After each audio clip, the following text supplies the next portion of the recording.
21મી જૂને સમગ્ર વિશ્વમાં યોગ દિવસની ઉજવણી કરવામાં આવી રહી છે ત્યારે વડાપ્રધાન નરેન્દ્ર મોદી તમામ મંત્રીઓ મુખ્યમંત્રીઓ વગેરે યોગ કર્યા હતા। એવામાં કેન્દ્રીય મંત્રી રામદાસ આઠવલેનો યોગ કરતો એક વિડીયો વાયરલ થઈ રહ્યો છે। કેન્દ્રીય મંત્રી રામદાસ આઠવલેએ મુંબઈના દાદરમાં યોગ કર્યા હતા। તેમનો વિડીયો પણ સામે આવ્યો છે કે જેમાં તેઓ પેન્ટ અને ટી-શર્ટ પહેરીને યોગ કરતા દેખાય છે। યોગ કરતી વખતે તે એકદમ શાંત અને શક્તિહીન દેખાઈ રહ્યા છે। તેવામાં હવે વિડીયો વાયરલ થતા તેના પર લોકો વિવિધ પ્રકારની કોમેન્ટ કરી રહ્યા છે। વિડીયોના કમેન્ટ્સ બોક્સમાં લોકોની ફની કોમેન્ટનો પૂર આવતો જોવા મળ્યા છે।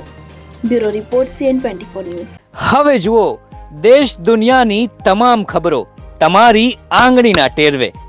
ઉઠાવો મોબાઈલ અને Google Play Store પરથી ડાઉનલોડ કરો અમારી CN24 ન્યૂઝ મોબાઈલ એપ।